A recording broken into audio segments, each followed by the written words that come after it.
So this is the third and final part of the presentation. Part 3, solving the problem. This is about how to apply the solution that we learned about human consciousness to the problem that our species is currently experiencing and going through. And again, the solution was consciousness being raised on a global level by raising it at the individual level. That is what we all really need to be focused on and working toward expanding our own awareness. Albert Einstein described the problem that we're experiencing in consciousness.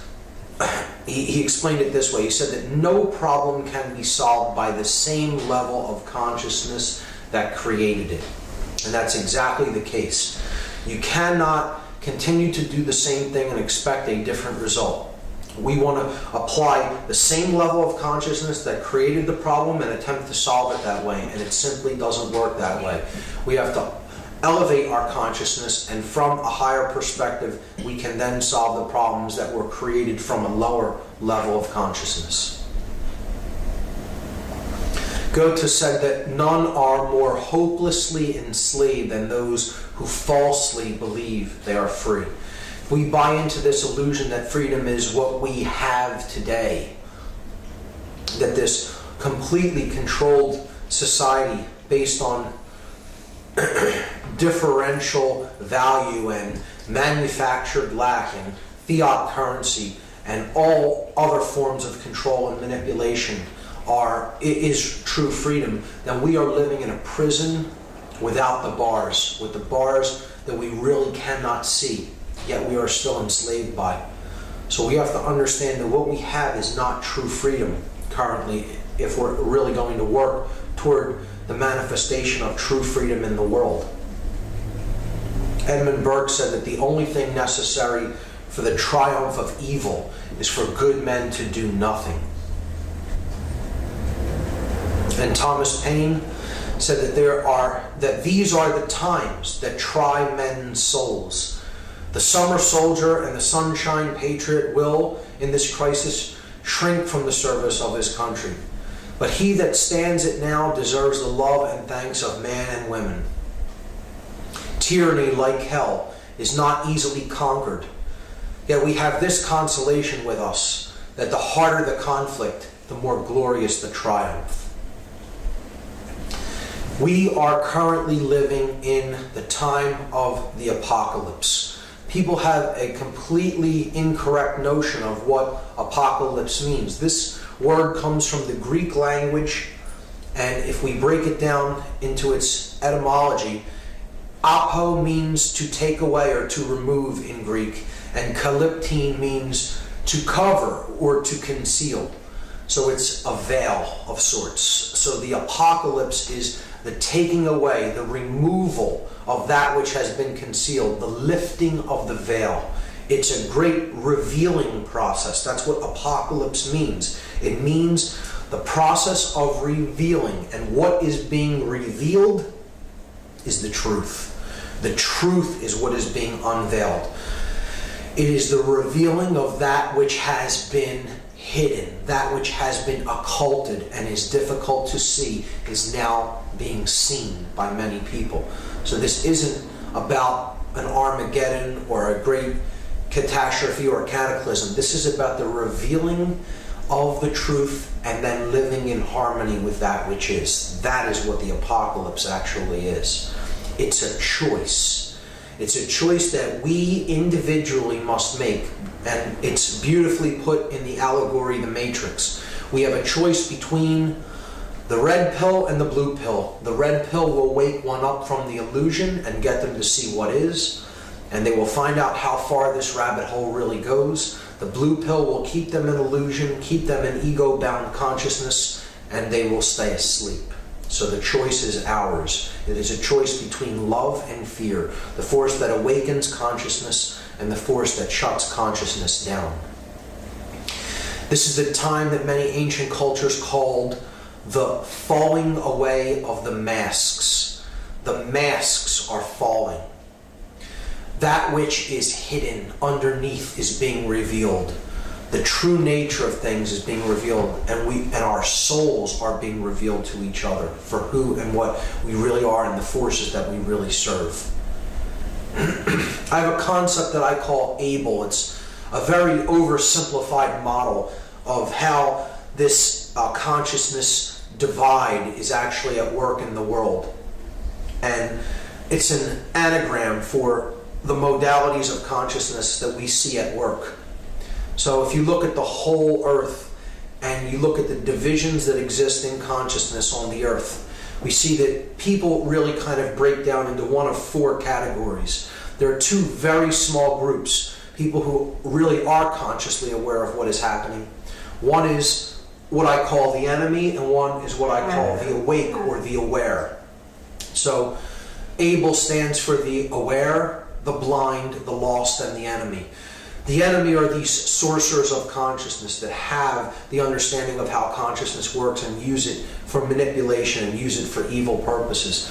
The lost are those who cannot see and really aren't capable of seeing. They are so identified with illusion and so trapped in ego that they've really kind of lost the ability to become aware through an act of their own will. And it would take an immense amount of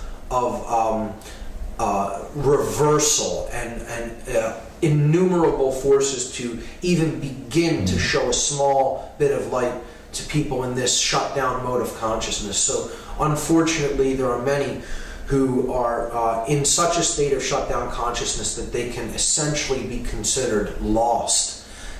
And there's very little chance of them awakening in a human lifetime.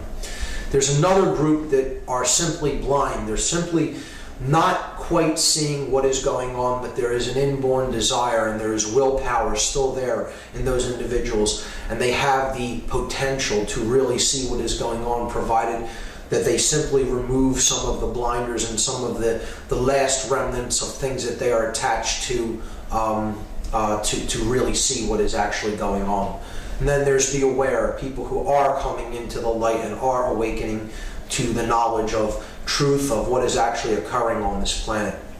And they are trying to help raise awareness in others to awaken, to help others to awake. You know, you can't actually create that process yourself. You can't really wake someone else up. Someone can only wake themselves up through looking into this knowledge on their own. It's a process of self-initiation. You can be an assistant in that process. That's what an alchemist is. He's an assistant to the process of awakening. He doesn't actually do it for anyone else. Each person is actually their own magician in that process, and they actually awaken their own consciousness. An alchemist can only hope to be an assistant to that process. So the concept of there is only one will, there is only one law ultimately, and there is really only one sin. The one will is the ascension of consciousness, the evolution of consciousness, the ladder that leads from lower levels of consciousness to higher levels of awareness. And suffer. We live in harmony with that which is, we prosper, and we can attain order and peace and harmony. If we live in opposition to that which is, the truth, then we're going to be oppressed and enslaved. That's simply how the dynamic works. There is only one sin, and that one sin is tyranny. Whether it comes under the administration of an emperor, or a queen, or a Führer, or a president. Tyranny always comes as a liberator. It always claims to be the liberator and that which is going to bring freedom and prosperity and order, but it ultimately ends up in one way. And these images are disturbing, but this is what tyranny really brings. Tyranny brings enslavement, and ultimately it brings death. It brings things like concentration camps, death camps, such as these disturbing images from the Third Reich. It brings a boneyard ultimately, and cooperating with tyranny is also part of tyranny. So it's not just those who are really doing it, it's those who are cooperating with it in any way. And I would term those who are cooperating with the process of tyranny as the selfless. And this doesn't mean selfless from a perspective of I'm not selfish. This is the capital S selfless. Those who have been robbed of the true connection with self. This is selflessness. These are those who have become Golemized, those who have been cut off from the Spirit. So I'm going to look at the concept of selflessness from two perspectives, from two allegorical perspectives. And the first is the movie Lord of the Rings. Look at the beings that are portrayed as the figures that are completely cut off from self in Lord of the Rings. You have Gollum. The ring brings him premature, brings him unnatural long life. It brings him suffering and attachment to the concepts that the ring embodies. Worshipping materialism, worshipping power. He's unwilling to let go of these things. He's unwilling to let go of ego. So he becomes a shriveled husk of his former self, Smeagol. The orcs used to be elvish creatures. They used to be elf-like beings, and then they became these monstrous beings, the orcs. The ring wraiths have no face. They're depicted as completely selfless. They have no identity underneath their mask. They're a total husk. And of course, you have the all-seeing eye, the dark consciousness of Sauron, who is disembodied. He totally doesn't have his former self form. He is completely a disembodied consciousness, a husk of his former self that is completely done in and is completely changed into something that is completely not what he formerly used to be. So that eye just represents total ego, total illusion, and he is not anything of what he used to be. This is brilliantly portrayed in Star Wars. The master and slave relationship that's shown in Star Wars. The stormtroopers are the oppressors of the people of the former Galactic Republic, now the Galactic Empire. And they are all clones of each other, we find out in the later Star Wars episodes. They're clones of the same being, Jango Fett, because they have no unique identity. They're all the same underneath. They're copies of each other, or clones. The uniformed individuals who have given up their sense of sovereignty and self, and they have become clones of each other. They may be the masters given rulership over those in the Galactic Republic, the former Galactic Republic, and they oppress them, but they have a master, and their master is Darth Vader, the Lord of the Sith. He is a shriveled husk of his former self, who was Anakin Skywalker, who turned to the dark element of the Force and became half machine, half man.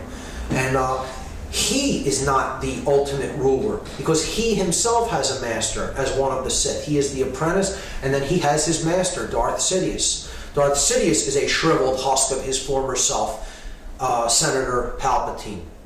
And he would seemingly be, in physical incarnation, the highest level of the hierarchy of power. So one would think, well, he doesn't have a master, but indeed he does have a master, because he is owned and controlled by the dark side of the Force itself. He is owned and controlled by his desire for power. His egoic will controls and dominates him. So he, in turn, is additionally a slave, in addition to all the rest of the slaves who are also masters. This is how control works. Everyone is a puppet on a string and has a puppet on strings under them. So it's an endless hierarchy of slave that is also master, and master that is also slave. And we see this with the modern day stormtroopers, the modern day clones that have given up their identity and their sovereignty over to an entity that is really not a sovereign being. The state, the government, the military body, the organization. Just like the stormtroopers gave up their sovereignty and their identity to become individual clones and gave up their former selves, the selfless, those who are not connected with true self. All the barriers to self-realization they buy into, and they live their life in discordance with truth and discordance with what is real. They live their lives in illusion and ego identification.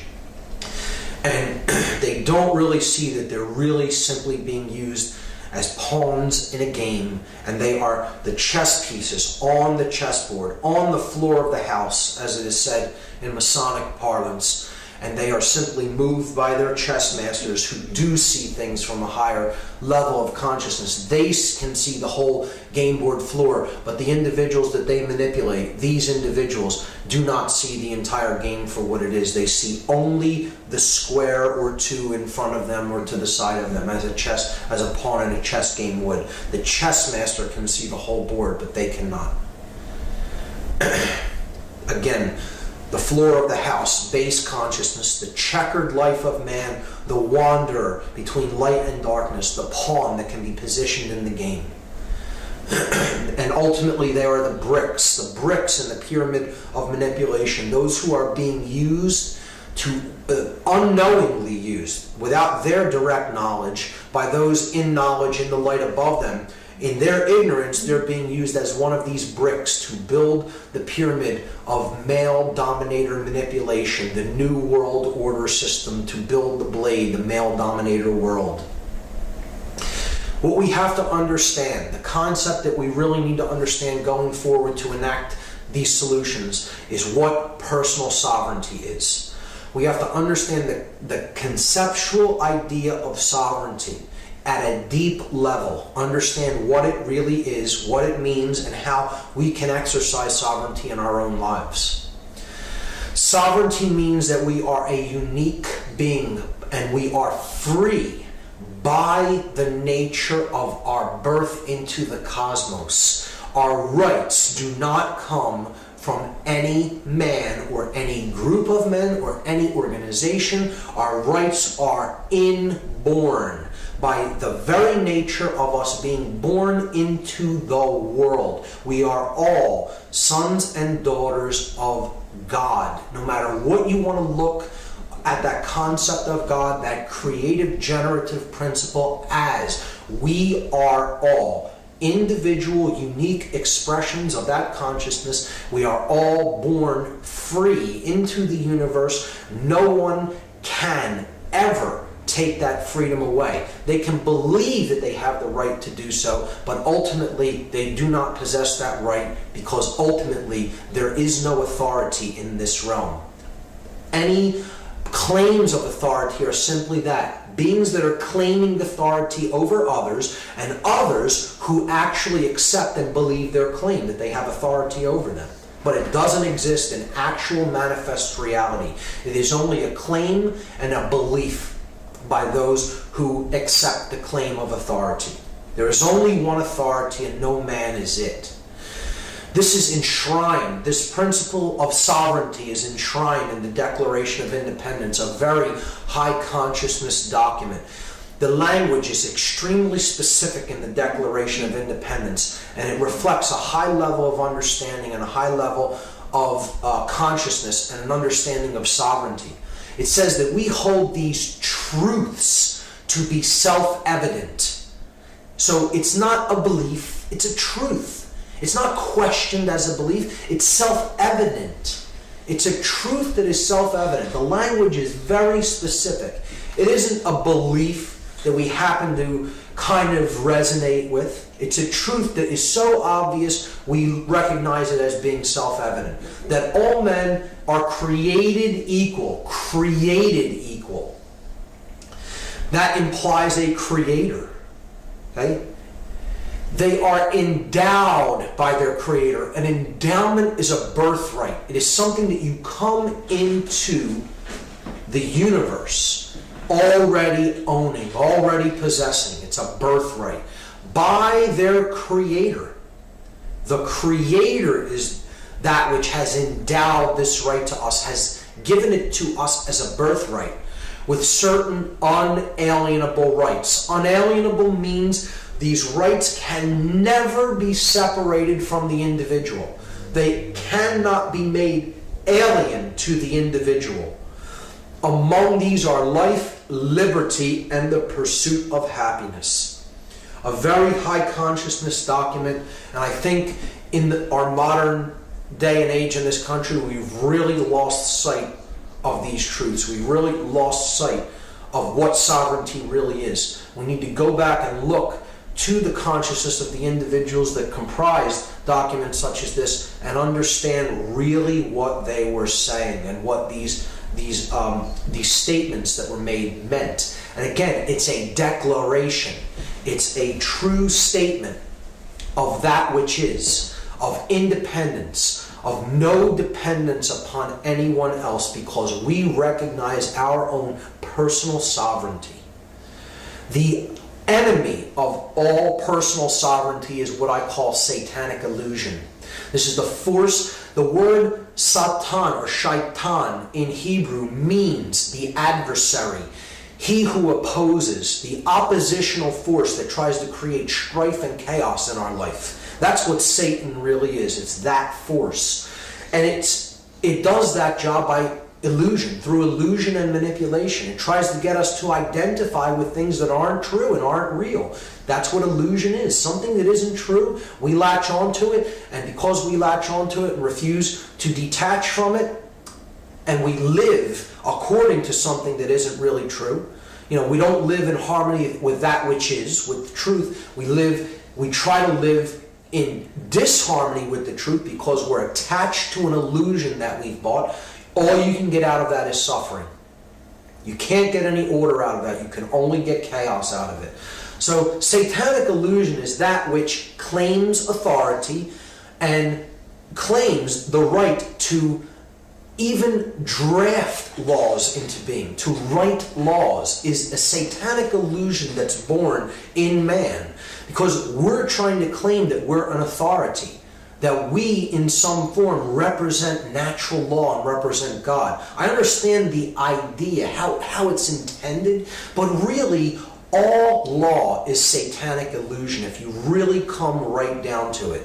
Because if a law is in harmony with natural law, with higher law, with cosmic law, it need not even be codified or written down. If one recognizes natural law as such and lives in harmony with it, there is no need to write that down. It's a redundancy. Conversely, if any law is in opposition with natural law, then it need not. Conversely, if law is not in harmony with natural or cosmic law, it really need not be obeyed. It can be thrown out because one cannot be coerced into living in disharmony with natural law. And that's what all these new punitive laws that are coming in by this rogue administration and others that are to follow it really are. They are in disharmony with the natural law of creation.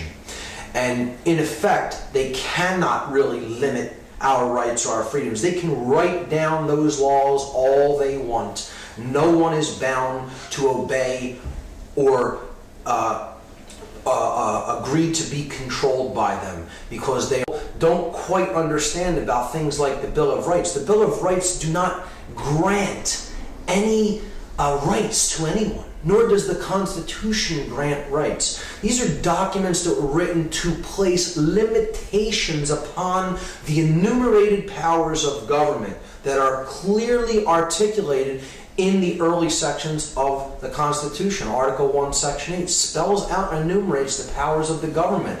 And these are documents that are supposed to limit the power of these non-sovereign creations of the sovereign beings. But see, we have it the exact other way mentally in our minds. We think that the government is the all-seeing power, all-knowing power, and it grants rights to people. Many people actually think that and actually believe that these documents that were written grant us our rights.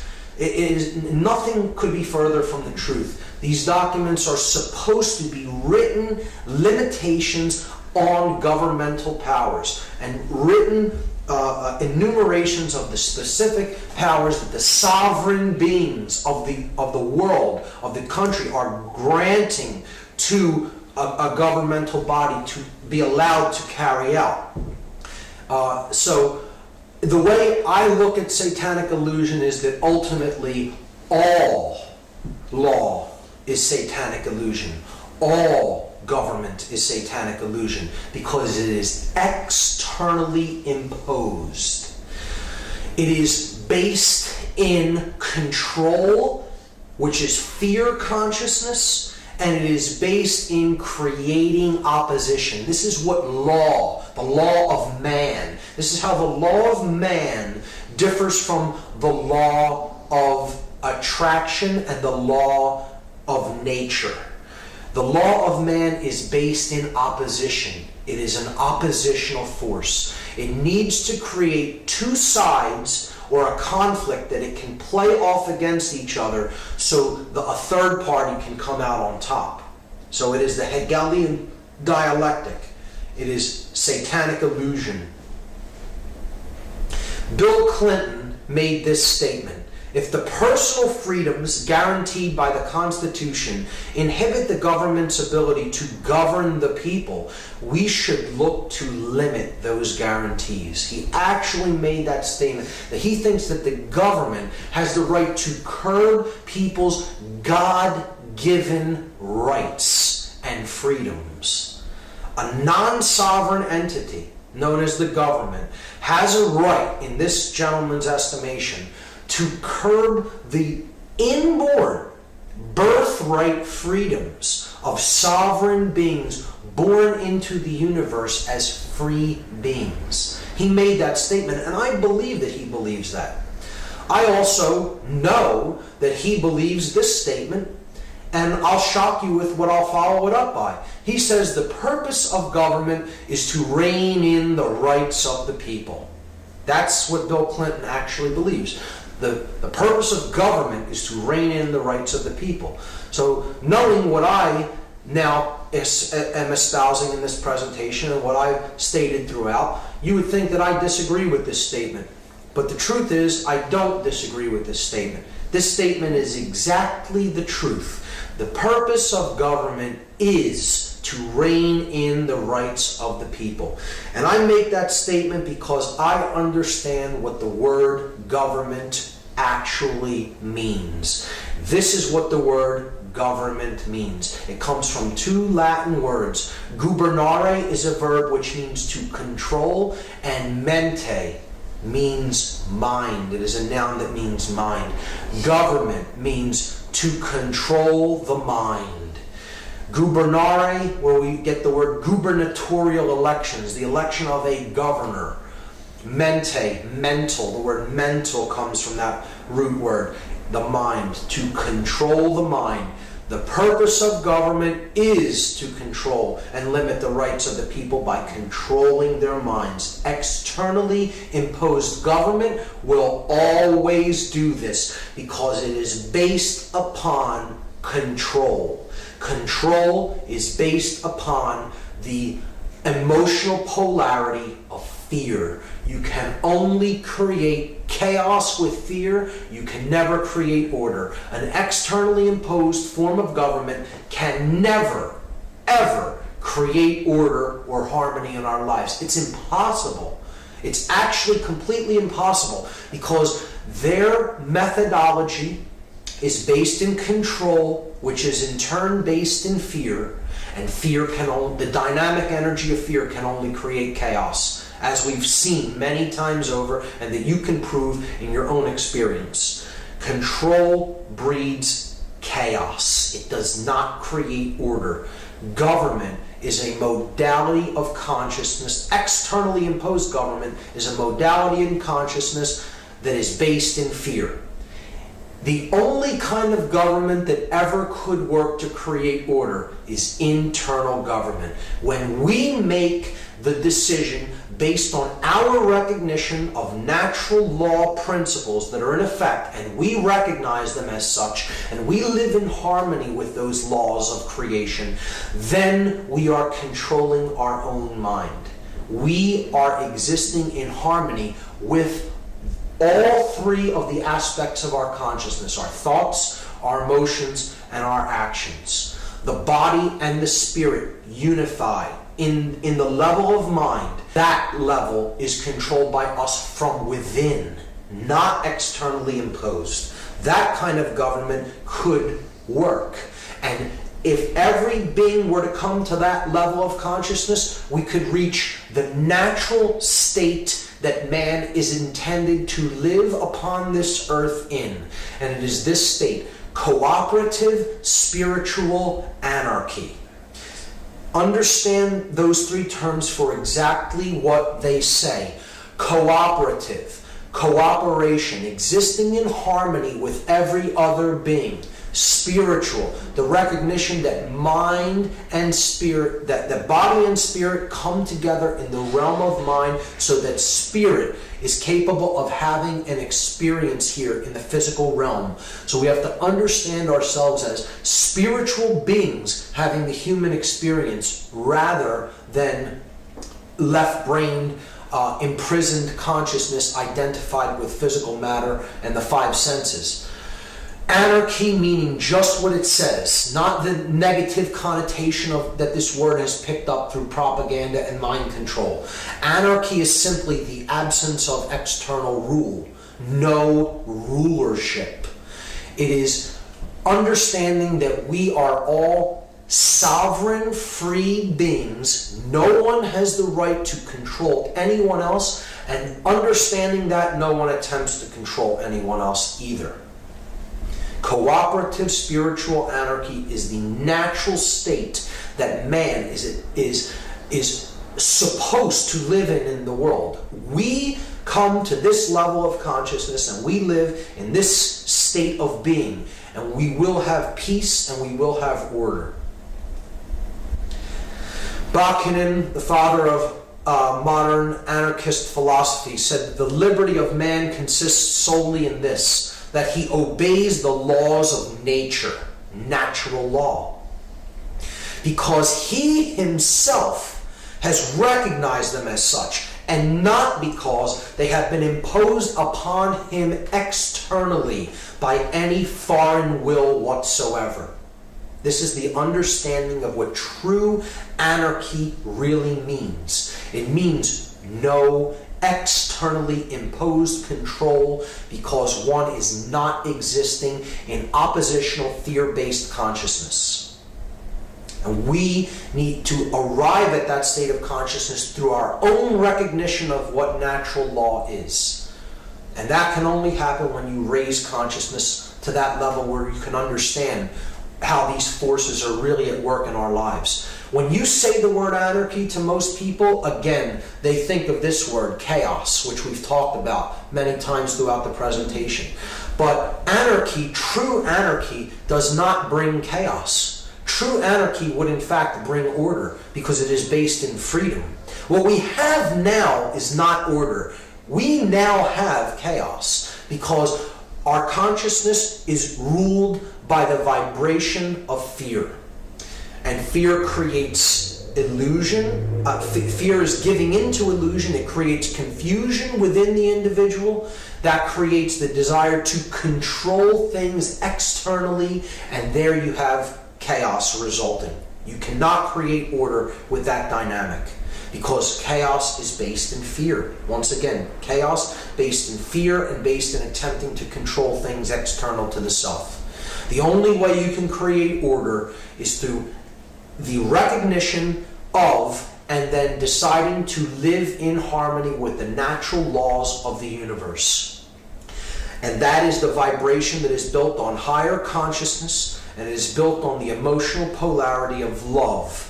Love creates dominion within, the rulership of the kingdom of self within. This is what Jesus meant when he said the kingdom of heaven is within. So we need to recognize these forces at work, live in harmony with them. That is what the expansion of consciousness is. That is what living in a vibratory energy of love means. That creates internal dominion, that creates freedom in the external world, and ultimately it creates order. Everything that is ordered by divine principles and the divine intelligence that underlies nature. That's the only way order can ever be created. So those are the concepts to keep in mind when we talk about the way out. The actual grassroots solutions that we can employ to heal ourselves, to heal our consciousness, to unify the masculine and feminine energies that are indwelling within us, and to get out of this prison that we've let ourselves into. And the way out, I'm choosing 10 methodologies that are grassroots solutions for consciousness change. 10 again being a symbolic number representative of consciousness. We need to heal our individual worldview healing. We need to change the quality of our attention, of the information that we pay attention to, what we take into ourselves. We need to develop true present moment awareness. We need to change our diet and get onto healthy foods, whole foods. We need to detach from the current monetary system to the extent that it was within our capability to do so, because our monetary system, again, is a fiat system of currency that equals debt and enslavement. We need to practice the non-support of dominators and the dominator culture as a whole. The non-support of it, not the support of it, but the non-support of it. We need to develop what I term mindfulness, and what many ancient philosophers called mindfulness. We need to learn how to use entheogenic compounds in a conscious context. The use of entheogens can play a role in this transformation. We need to practice the power of positive thinking, and then we need to help others, be an assistant to others in the process of their personal awakening. So these are the 10 methodologies for grassroots, that are grassroots solutions for consciousness change, and I will take them one at a time. Worldview healing is the first grassroots solution for consciousness change, consciousness elevation.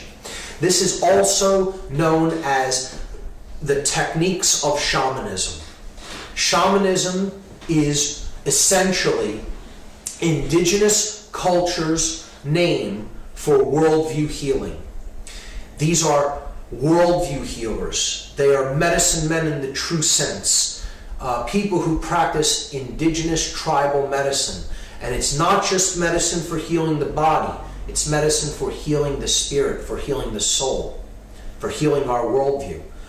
This is a great slide I found online. The opposite of good is not evil. The opposite of good is apathy. It's apathy combined with ignorance and combined with laziness that creates everything that ails us, everything that creates our suffering. Apathy, ignorance, laziness. These are the real evils of the world. These are what are born of a negative worldview, an unconscious worldview. So we need to heal that. We need to get over our apathy. Care is the grand architect of the universe. It's what bears everything into manifestation, what we care about. And we have to examine what we care about, what we're focused on, and what the real goal of what we're trying to achieve in the world really is. Is it our own personal comfort? Or is it really the alleviation of suffering for everyone here? Because we recognize we're all in this together, we're all one consciousness experiencing itself subjectively, and everyone else's suffering is also our own suffering. That is what conscience really means. That's what real responsibility is that understanding. And we need to get to that level of consciousness if we're ever going to truly unify and be one world, recognize that we're actually all one consciousness. That will be accomplished through healing our worldview and understanding that human nature is in fact good, that we need to live in harmony with natural law, and that change is in fact possible. To think positively and know that it is possible for the caterpillar to become the butterfly. We can make a transformation and a metamorphosis if we use the power of our will and the power to ascend to higher levels of consciousness to accomplish that. The next method for consciousness change is we need to change the quality of our attention. This is directly in relationship to the information that we take in. Human beings are very definitively the product of the information that they have taken into themselves. So the quality of what we put in is going to determine the quality of what we get out, of what we experience, and how we experience the world. Thomas Jefferson said that if a nation expects to be ignorant and free in a state of civilization, it expects what never was and what never will be. Truer words were never spoken. There is no such thing as the simultaneous coexistence of ignorance and freedom. It is one or the other. An ignorant population is an enslaved population. And a well-informed population is a free population. So this is why reading is so important. Reading really is a key to understanding. We need to read information that was considered important enough that the people that came before us placed it down in writing. And this is how we become informed. We take in good information and we become inwardly formed. That's what information is. The process of becoming inwardly formed. And by becoming informed, we can be reformed. We can make ourselves anew with the new information that we have taken in to ourselves. See, this is what we generally have right now in the mass media and the popular culture. People hypnotized, paying attention to propaganda and mind control. And that's never going to get us up to a higher level of consciousness to solve the problems that we're experiencing. We have to change the quality of our attention. If we continue along this route, we're going to become hypnotized.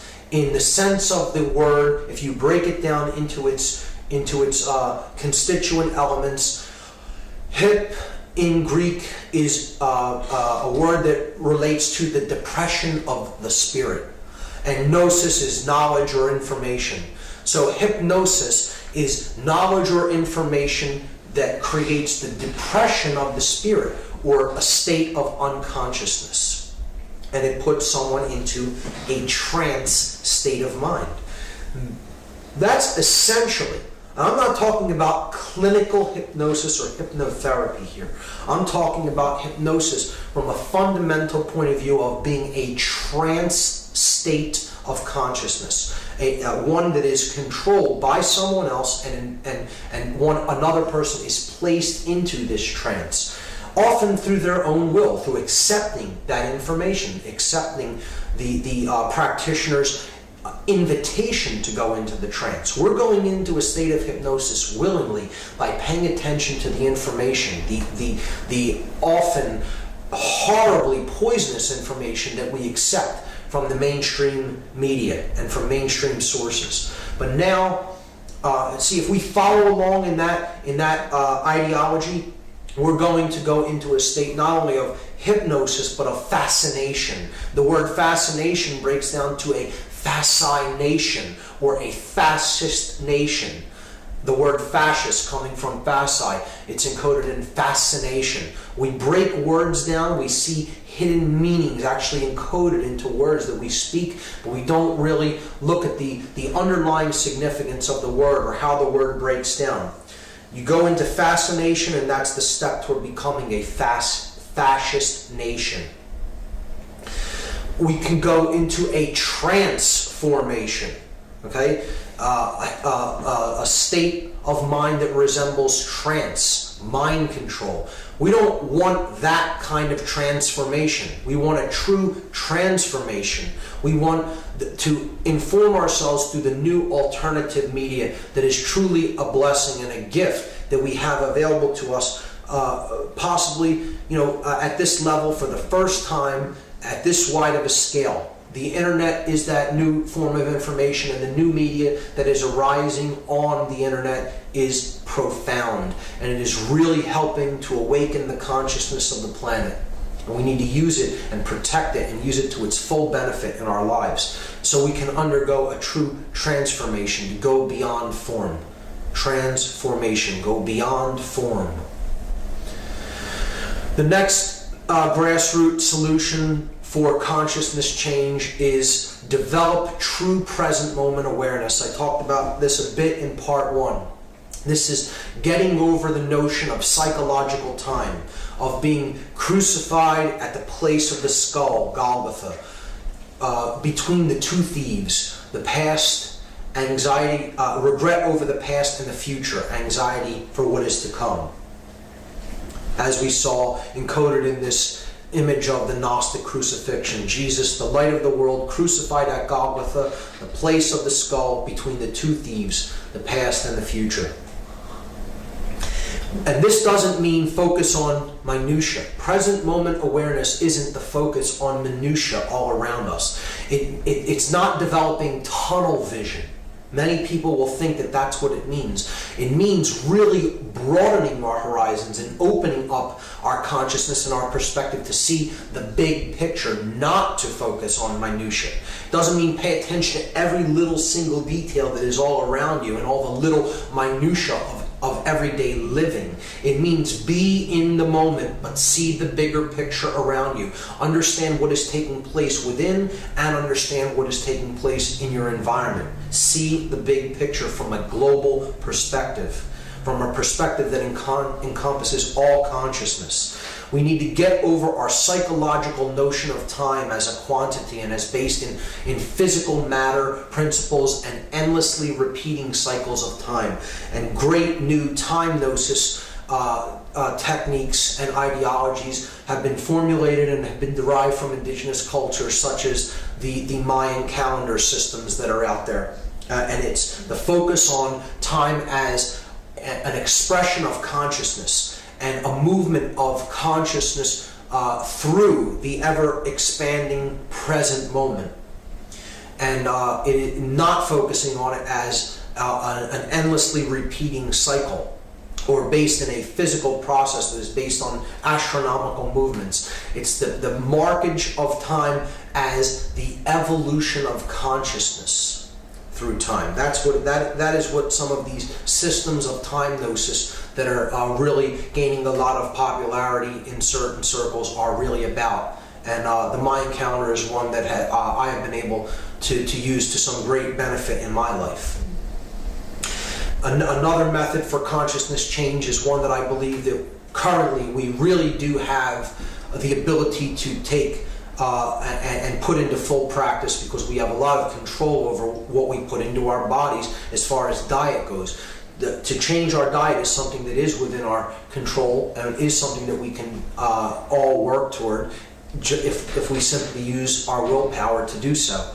Because we talked about all the poisons in the modern Western diet and all the unnecessary drugs that were people attempt in the medical profession and the pharmaceutical profession to get us dependent upon.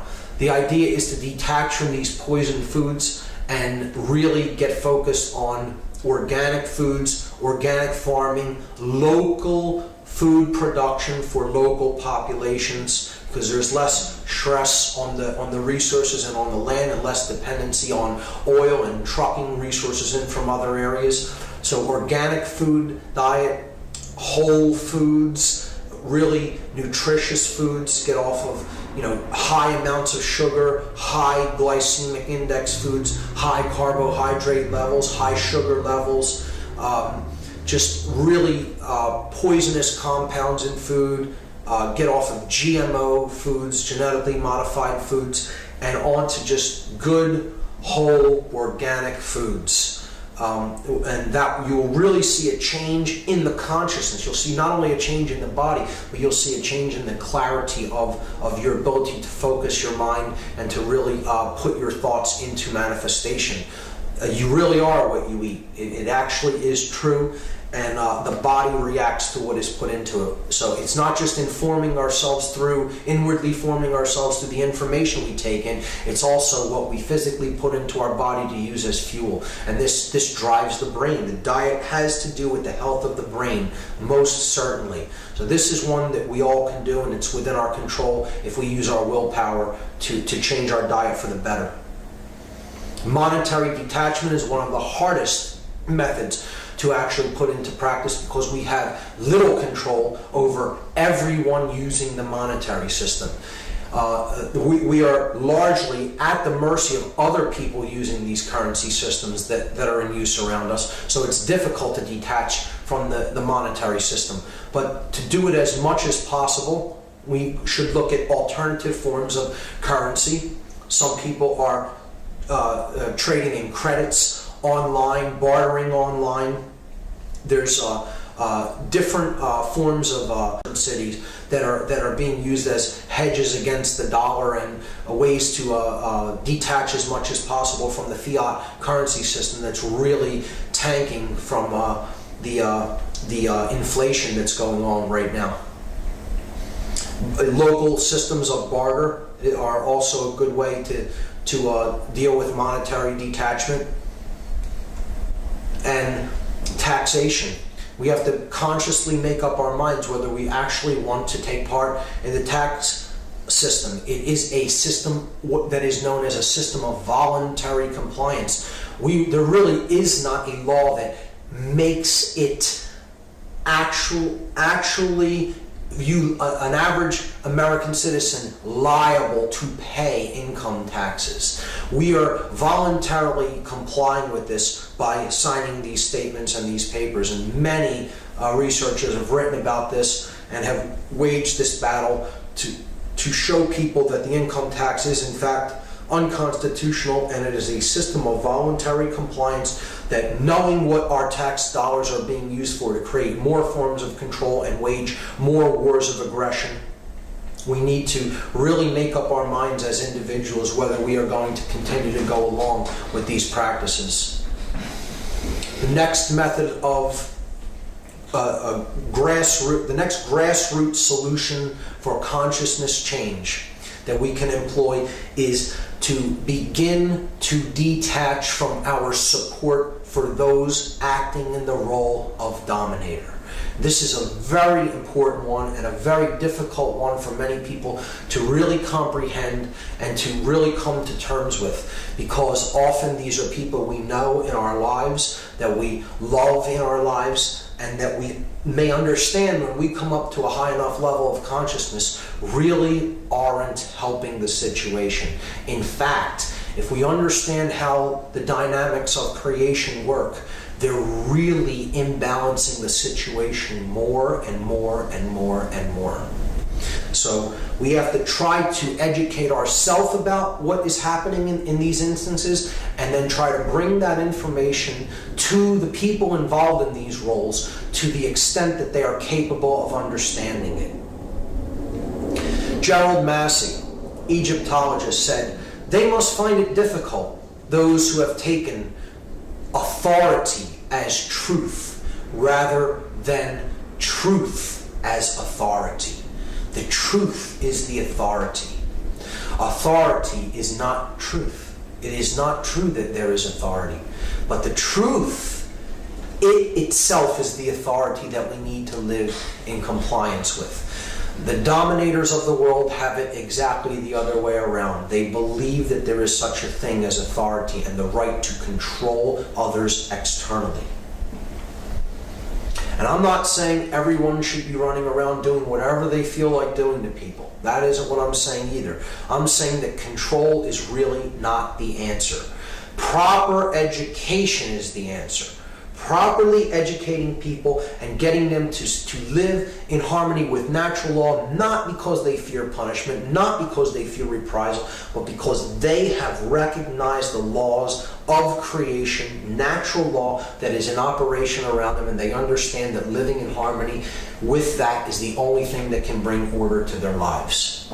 So these are the dominators of our culture, like the stormtroopers in Star Wars, the clones, so to speak, those who are exactly the same as each other and who think the same and act the same and follow orders like robotically programmed drones. And that's what the mind control of indoctrination that these people are put through, to this regimented system of hierarchy and chain of command. It's what it is all about. It is about programming the mind to react, the reactive mind, the reptile brain. They're trapped in the R complex of the brain, base consciousness. And as such, again, I said this in part one, these are the most oppressed people.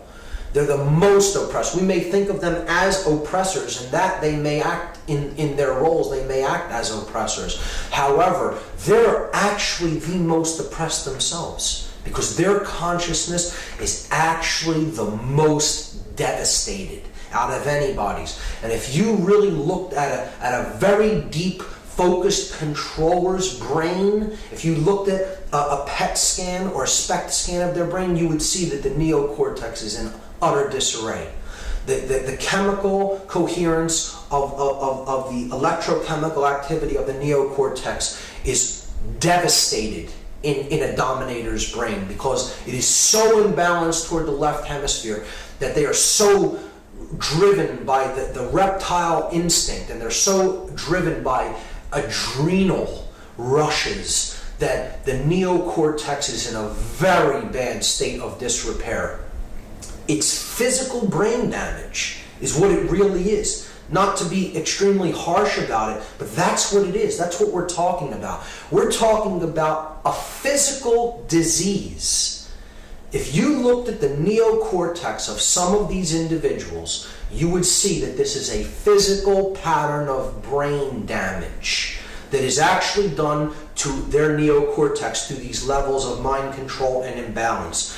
These are people who are in need of healing, not to be hated or to be derided and spat upon or anything like that, or looked down upon. We need to heal these people. They need healing more significantly than most other people. That is how damaged their consciousness has become.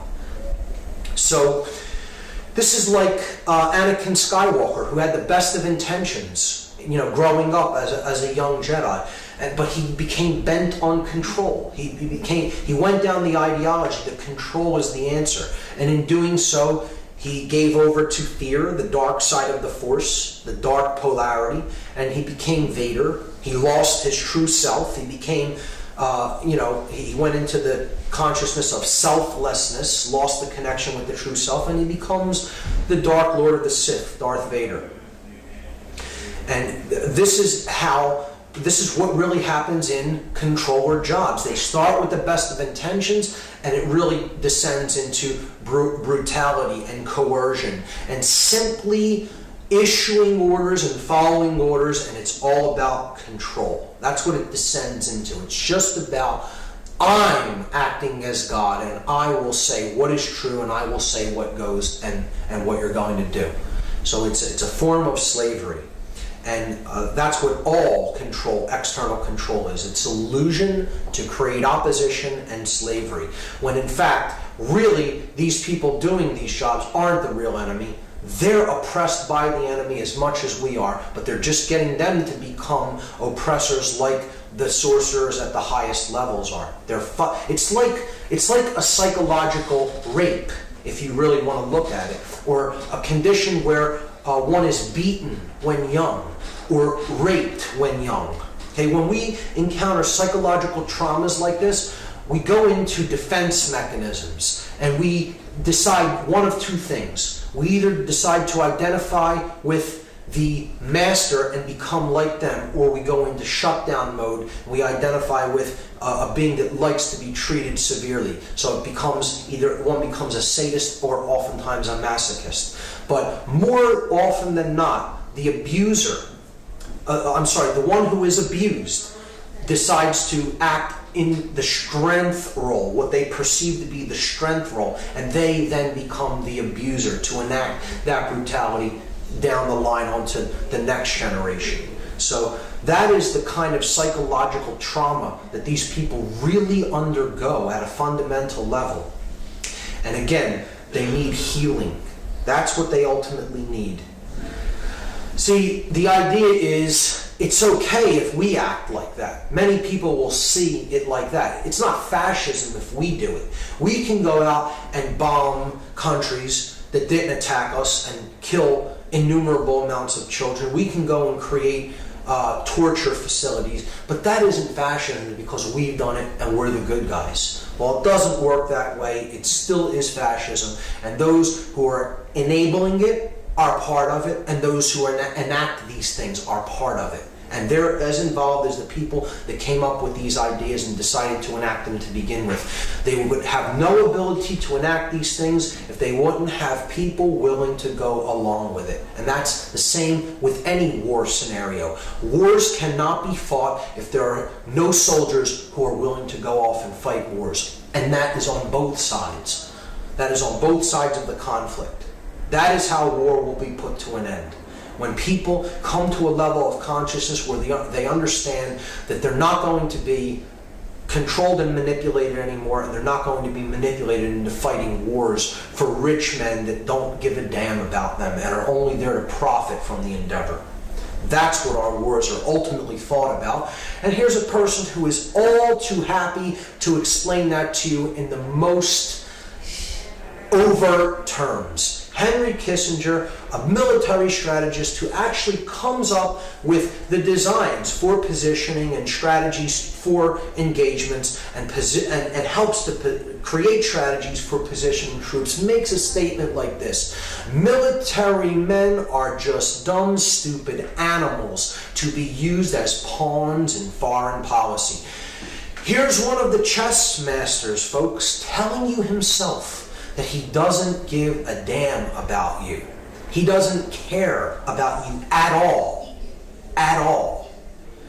You're a dumb, stupid animal to him. This is one of the people deciding where you're going to go off to fight. You're a dumb, stupid animal to him, to be used as pawns in a game of chess. He's the chess master positioning you, the dumb, stupid animal, on the board, on the floor of the house, a wanderer between light and darkness, never knowing which is which. So people have to make up their minds. Do they want to wage war for people like this? Because that's really who's sending people off to war. They're never fighting. People like this never fight their own wars. They don't fight their own battles. They sit back behind the scenes, call the shots like the gods that they think they are, and they send the poor and the shut down in consciousness off to war to wage battles for them so that they can prosper and profit. It's all about who benefits. Who gains is the question that needs to be asked. So in fact, I understand people like this believe that they're doing something positive. They believe they're supporting people. They're not really acting in the best interest of the people that they think they are acting in the best interest of. You know that they may love the people that they're supporting, they think they're supporting in these instances. Yes, they love them, but the action that they're taking to support their family members who are going to go off to war isn't really helping them. They need to help them to raise their conscious awareness so that people will decide not to fight these senseless wars of human sacrifice, because that is ultimately what war is and always has been. It is a ritual of human sacrifice, and they're all too happy to wrap the soldiers up in all the occult emblems all over them before they go off and send them off on the altar of sacrifice. That's all war is, that's all war ever has been, and that's all war ever will be. It's a human sacrifice ritual. And the object is, don't support this. Explain to people that it's a scam to make the rich richer, and to do away with people that they look at as dumb, stupid animals to be used as pawns in foreign policy. We need to not support the dominator culture, the dominator ideology. We need to help people to understand that war is wrong in whatever context it is fought in. The researcher David Icke explained this so brilliantly, I had to put this whole quote in the presentation because it encapsulates perfectly what I think about people who make these decisions to go and fight these wars. David Icke said, accept responsibility for yourself and your actions, thoughts, and words. You alone make choices. You alone are answerable to the consequences of your behavior. The feeble excuse that the establishment expected it holds no truth or justification. What is the point of having principles if you allow others to dictate your behavior? At the end of the day, you will judge your performance and the contribution you have made to creation. It will not be based on what another expected of you or what you did because you felt trapped. And how often do we hear that? I had no choice. It's something I had to do. I didn't have anywhere else to go or anything else to do or any other way to live. You hear this as an excuse all the time for why people go off and fight the wars that they fight. This is a cop-out. This is doing something because you felt trapped and you feel that it's expected of you. And that justification holds no truth. We are answerable to our own actions. And what we do in any given circumstances, no matter what was threatened of us, no matter who said that they would do something harmful to us in return, we take that action of our own will and of our own accord, and we are answerable to the consequences of our own actions. That's what needs to be understood. And in this role, in this helping, this process of healing, women can play an immensely powerful role and have and will continue to have an incredibly powerful effect in this understanding of what the dominator culture is all about, and help to explain and talk with and really delve into the psychological makeup of the men that they love, because let's face it, most of the people enacting this domination are men. Okay, they're the physically stronger of the sexes as far as a physical build and physical makeup and physical strength. So they're the ones who are really employed as this strong arm for the force that the sorcerers need to enact their will. And women will play a role because every brother in this dominator culture, every son, every husband, every father, they have women around them in their lives, and these women can really get into their psychology, get into their psyche, get into their emotional makeup, and have discussions with them and talk with them about what they're being used for. If you understand what this is about, you understand how these men are being used and manipulated, you need to discuss it, not suppress it. It needs to be brought out in the open and discussed so that you can begin to help these individuals go through the process of worldview healing and understand how they're being used as a pawn.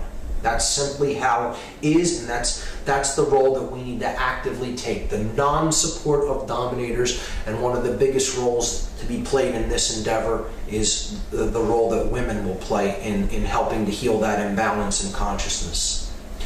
So the next grassroots solution for consciousness change is mindfulness. And this is interesting because it is kind of exactly the opposite of what the word is. We can understand mindfulness by quieting the mind and emptying it of thoughts for a time so that we can experience pure conscious awareness.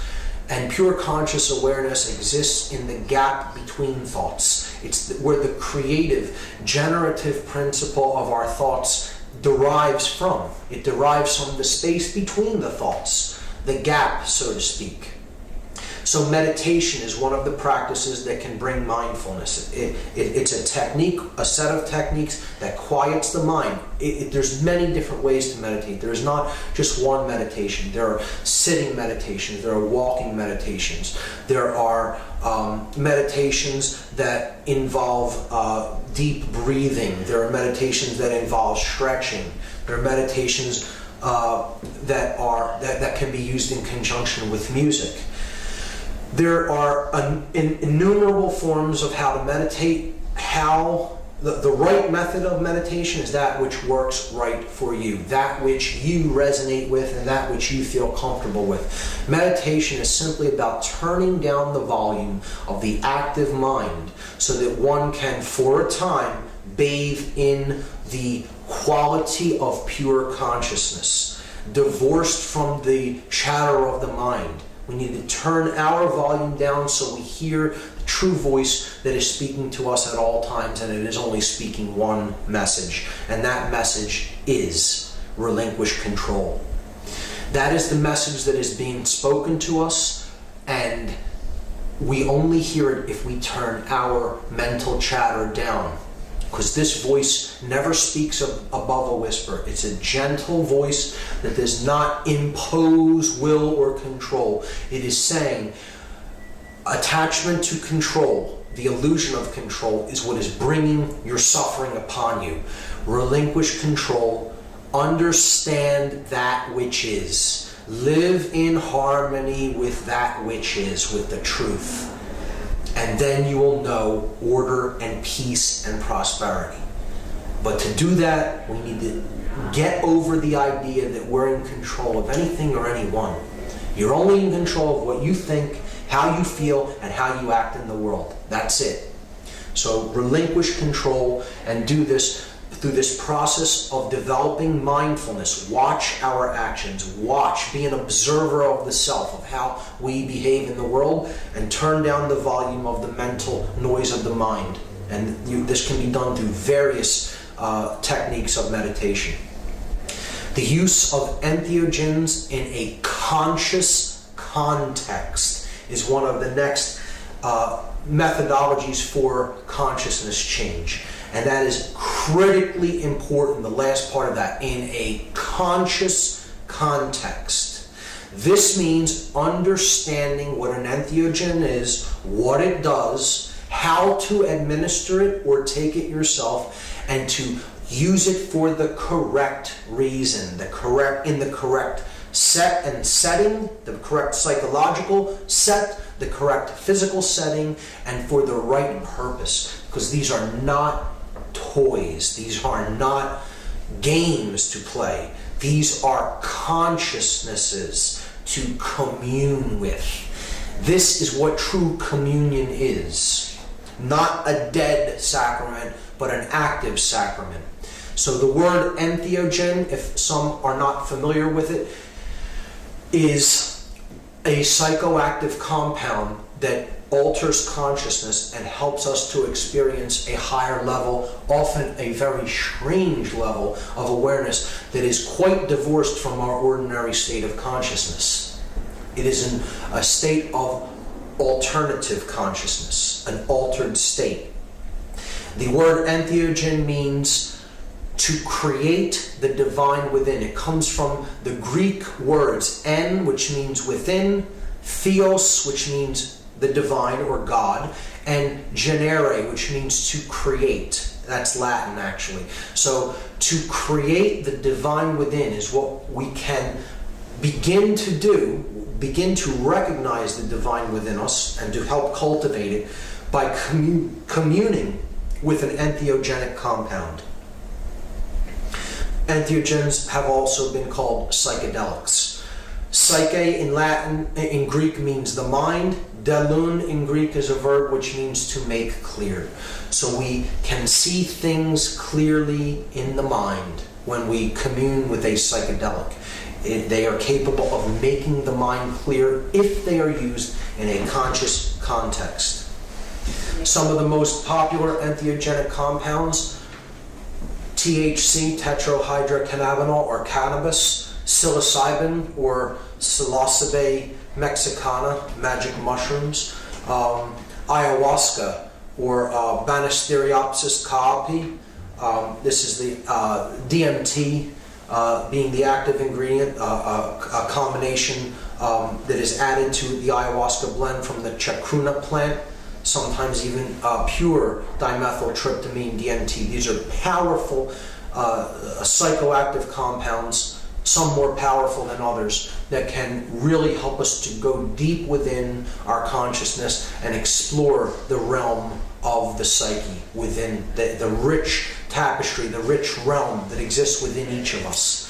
And these substances are demonized, and these substances are made illegal.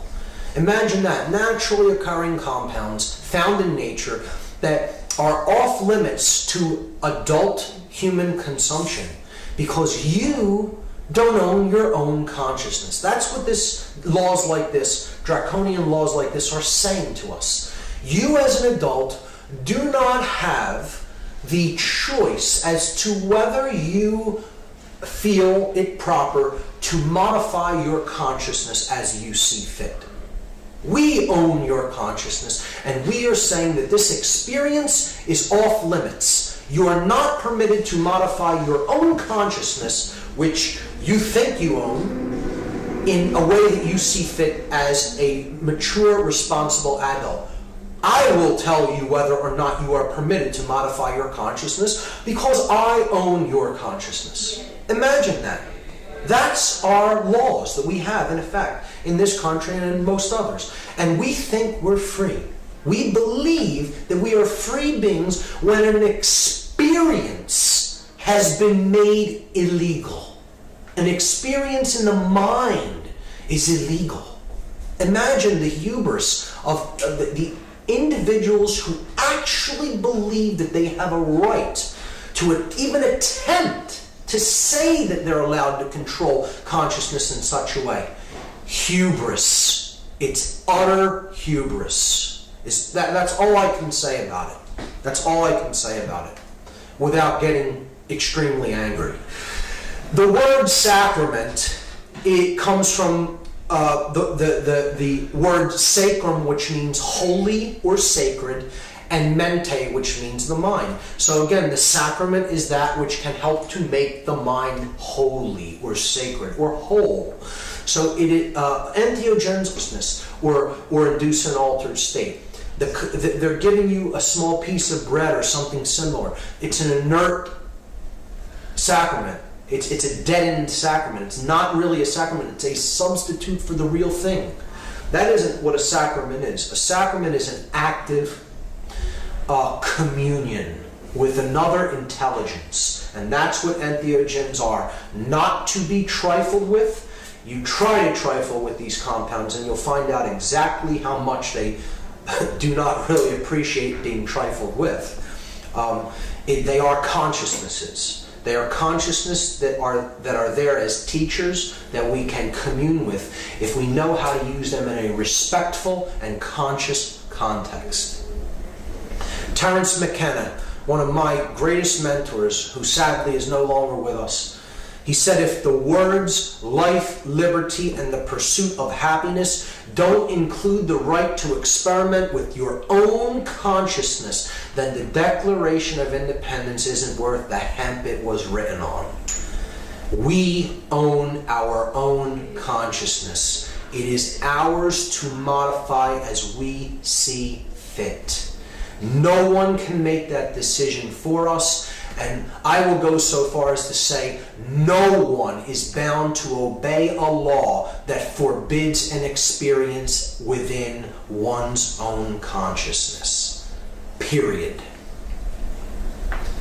And when we commune with these compounds, if we do choose to do so, they can open up vistas of creativity because they're really putting us in touch with the intuitive right brain.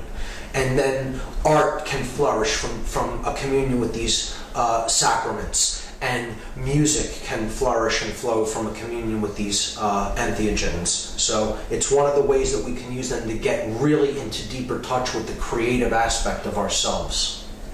The next grassroots solution for consciousness change is the power of positive thinking. It's one I often struggle with, as do many people who do research in this field. We have to keep a sense of humor. It's often difficult to do so, knowing the weight and the gravity of the situation and how deeply along we are in this, but it's extremely important to be able to look at it lightheartedly.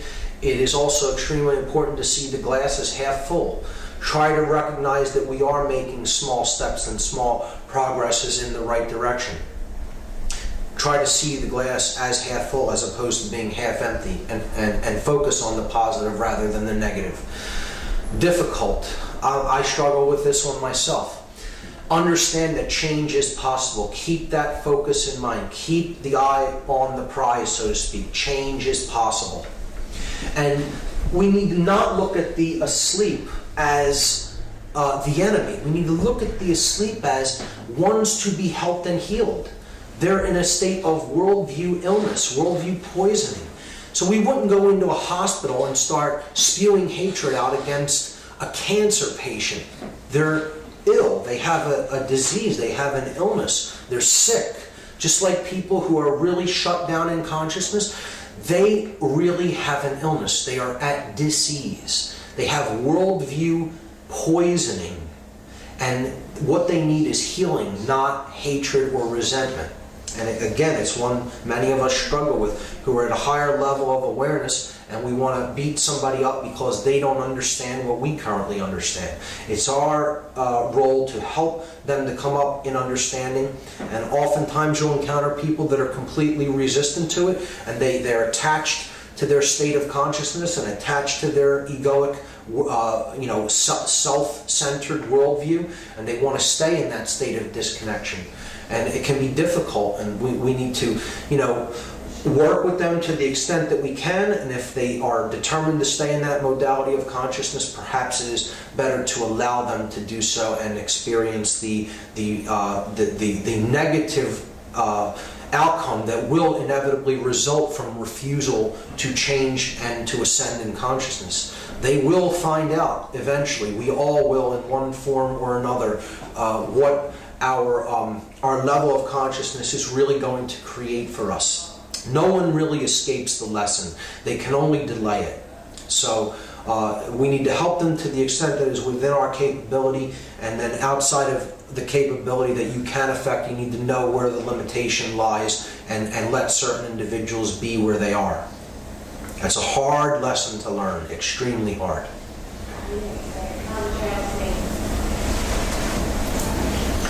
So the final grassroots solution for consciousness change is to begin to reach out and teach others. And we can do this when we ourselves have reached a certain level of higher awareness, when we feel that we've grasped these concepts enough that we can begin to explain them in a way that others are capable of understanding, and in a way that they can use to improve their own life.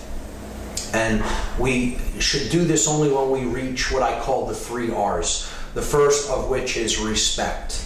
We need to understand that the word respect is from Latin. It means re means again, and spectare means to look at. So it is to take another look. That's what respect really means, to look at again. And in this context, what I mean by respect is we have taken another look at ourselves first before we really go out and attempt to bring this information to others. We've come to a place of self-respect, self-examination. We've looked at ourselves. We've given ourselves a second look. We need to come to a place of remembrance. We have been dismembered in our past. We've all fallen in consciousness and had times when we have fallen from our higher selves and acted in ways that we're not proud of. But a true teacher is one who has remembered what the true self is. They have remembered themselves, brought all the pieces back together. And when they have become remembered, they have reminded themselves. They have re-enabled the proper worldview. They have re-enabled the proper operation of the mind, been reminded. And the third R is responsibility.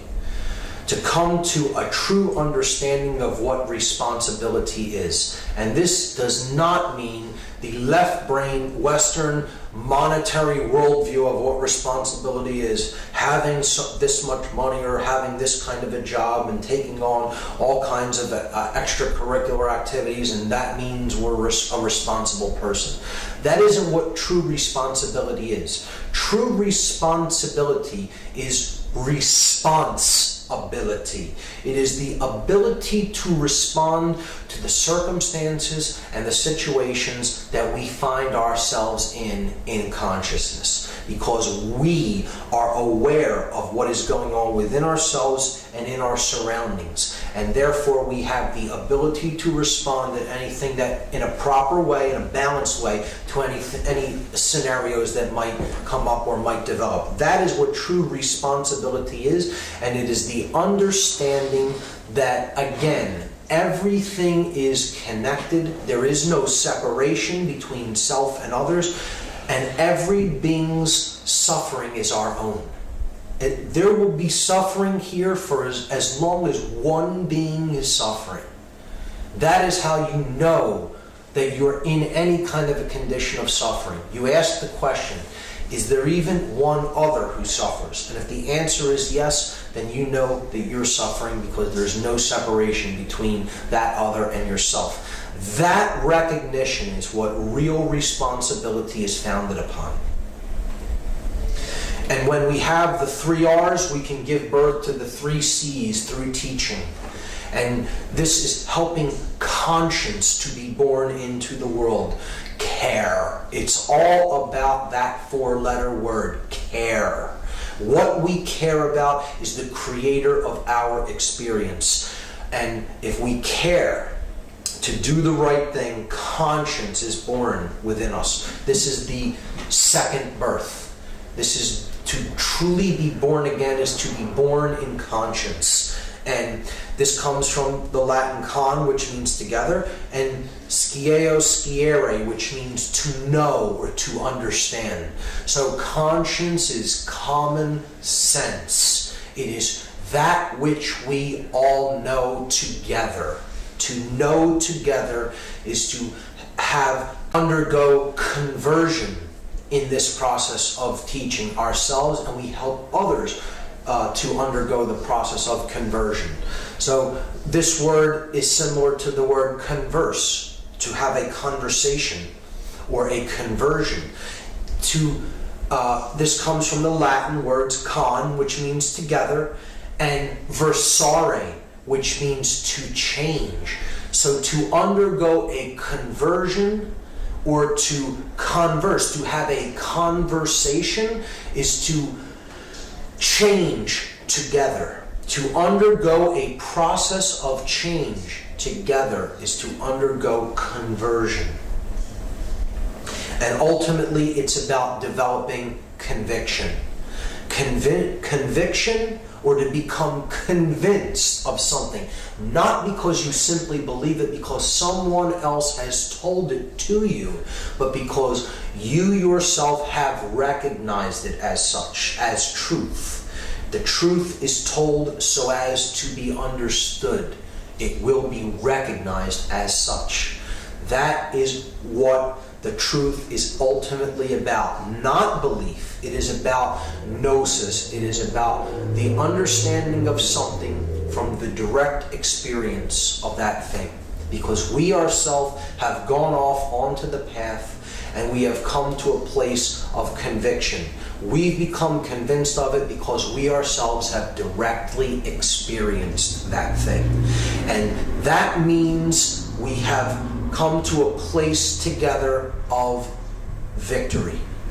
Conviction comes from the Latin con, which means together, once again, and vincere, which means to win or to be victorious. So conviction, or to become convinced, is ultimately, it ultimately means that we have won together.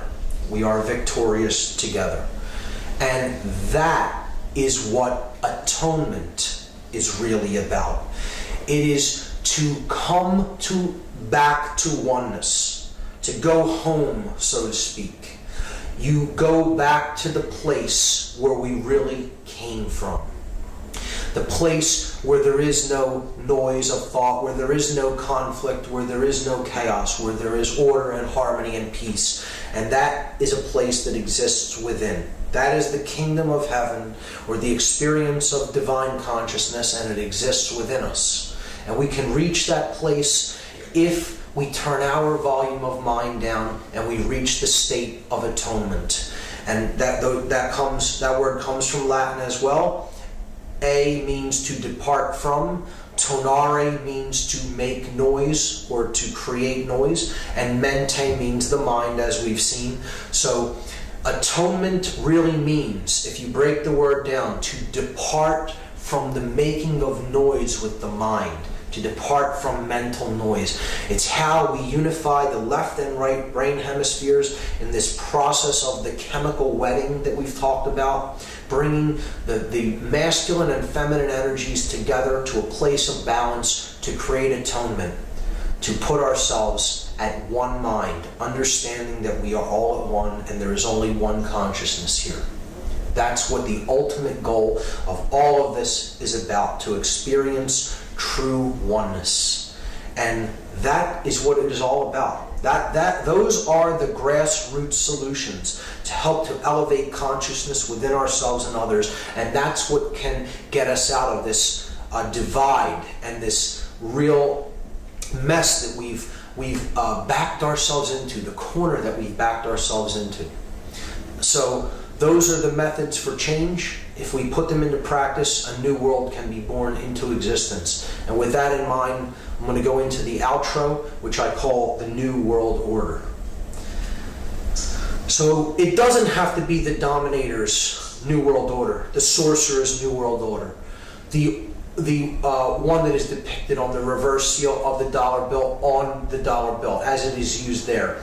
It doesn't have to be the pyramid of manipulation, of stone being erected in the image of the blade, controlled by a male dominator sorcerer who believes he is God and has the light and wants to dominate and control everything on the surface of the earth. It can be the positive New World Order, where we take that pyramid of manipulation down brick by brick, one changed consciousness at a time, to create the true great work, the bringing down of this light to earth and instilling it in the heart and minds of each individual here. That's what the true great work is. Henry David Thoreau said that things don't change, people do. The change comes from within. We decide to make the change internally. Not because it is imposed upon us externally, but because we ourselves have recognized the necessity for consciousness change in our own awareness. And it's all a house of cards, this pyramid of manipulation, just as we saw in The Wizard of Oz, where a lowly, small dog rolls back the curtain on the great grand Wizard of Oz and exposes him for a man, a simple man, a small, powerless, relatively powerless man that he is just pressing buttons and pulling levers to create a giant illusion of control and power. But it's really all a house of cards. And once we recognize the house of cards for what it is, we stop holding it up and it will collapse under its own weight, because we're ultimately, again, our own enslavers. We are the sheep in the pen with the gate open, free to go out at any time, yet we stay in the pen because we're so used to being in there that we don't know what true independence and freedom looks like much anymore. So we'd rather stay where it's comfortable, in the hassle-free zone. But ultimately, the decision to go out of that pen and into the true world of freedom that awaits us is ours to make. It's a choice between love and fear. It's a choice between the red pill and the blue pill, as in the allegorical movie The Matrix. And we need to choose that based on our level of awareness and what we feel is right for us. Do we wish to awaken to that which is? Do we wish to live in harmony with the truth and live in harmony with the laws of nature, because we ourselves have recognized them as such? That's the choice that lies before us. And when we make that choice, we will see that change happen in the world. We will see that state of non-dualism come forward and flourish and flower in the world. We will see the bonds that hold this world in bondage, the chains, the links of the chain that hold this world in bondage, crumble and fall away. And there will be one world. There will be not one world government. There will be one world with no externally imposed government. There will be one world born into the new consciousness of freedom and the new consciousness of higher awareness and love energy, the polarity of love. That's what we can give birth to if we use our power of will, if we use our intelligence, our emotions, and our actions in a proper context to bring this new world into manifestation.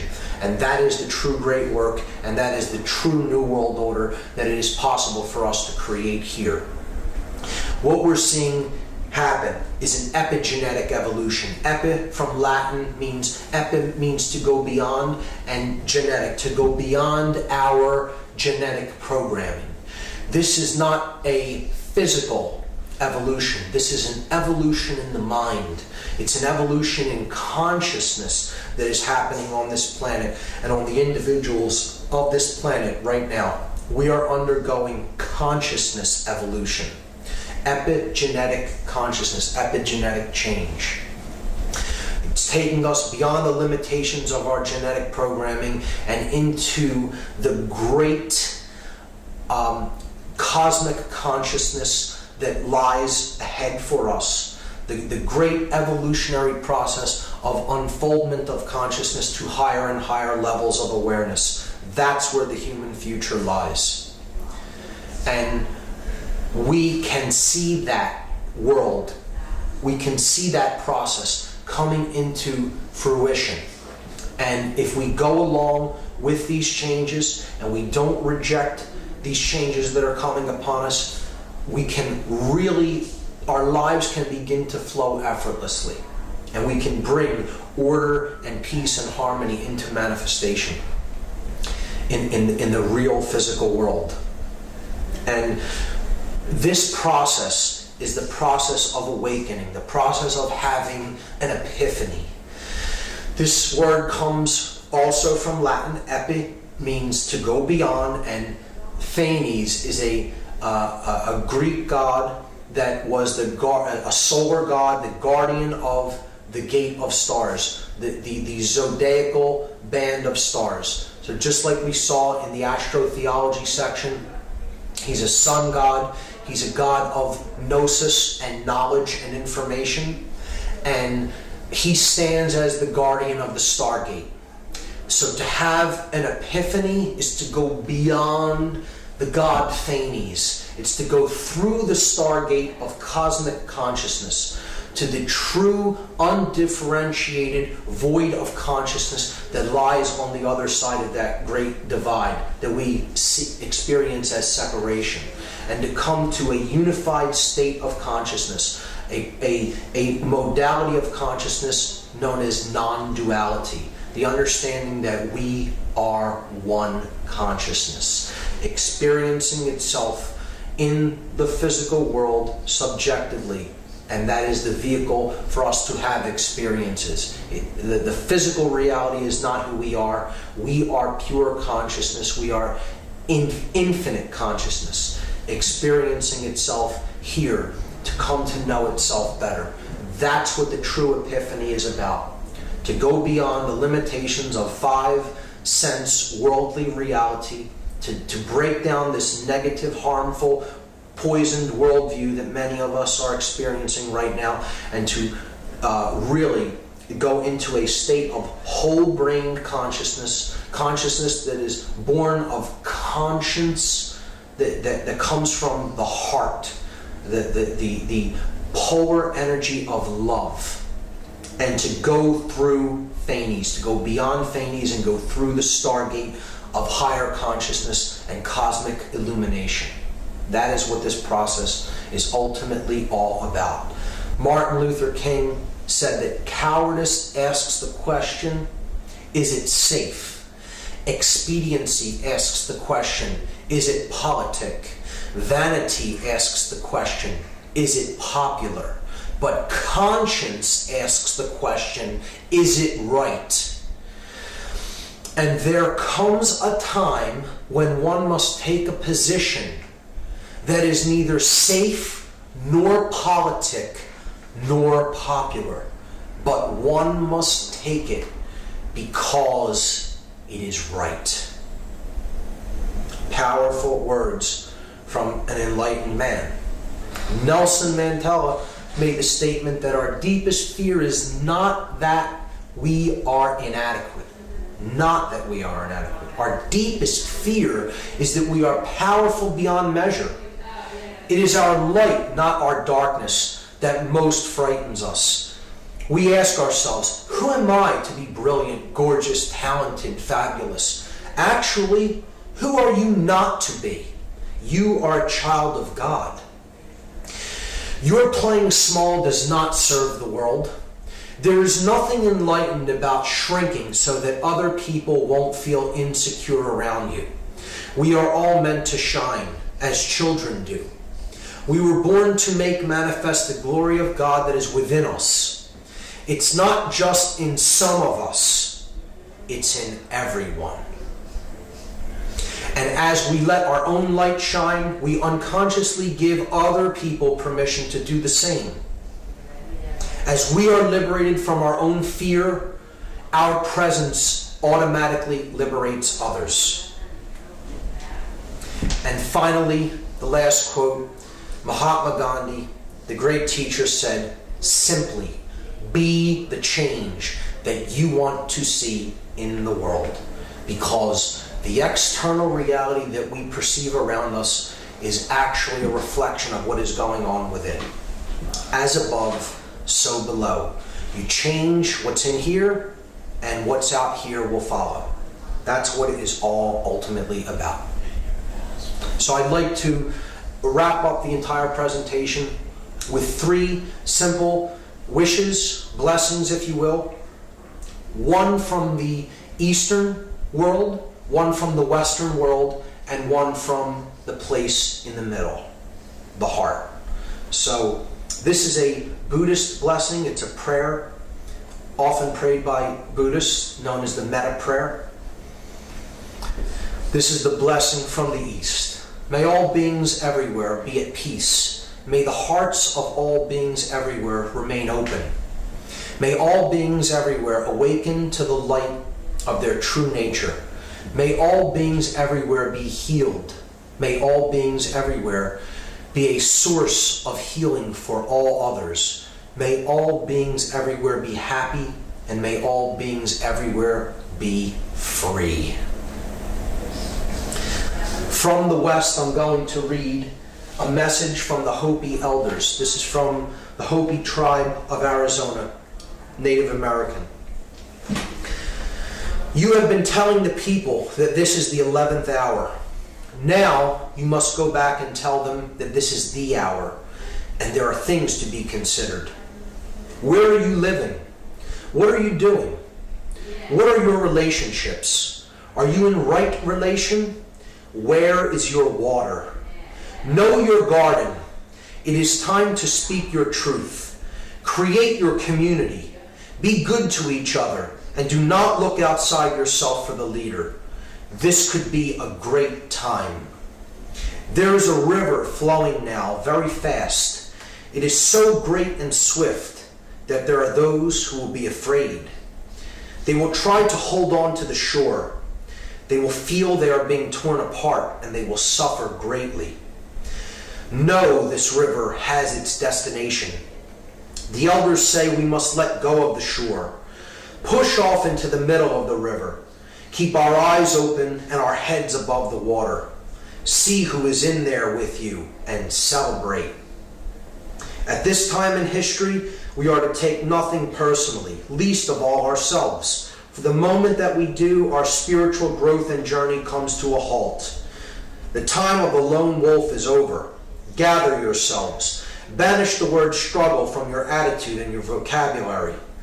All that we do now must be done in a sacred manner and in celebration. We are the ones we have been waiting for. Extremely powerful message from the Holy Elders. And finally, I'd like to wrap up the entire presentation with a blessing from the middle. In my words, very simply put, as you prepare to go on this journey for yourself and go through the stargate of cosmic awareness, of higher levels of awareness and enlightenment, my wish for you is simply this: have no fear. Be not confused. Lose control.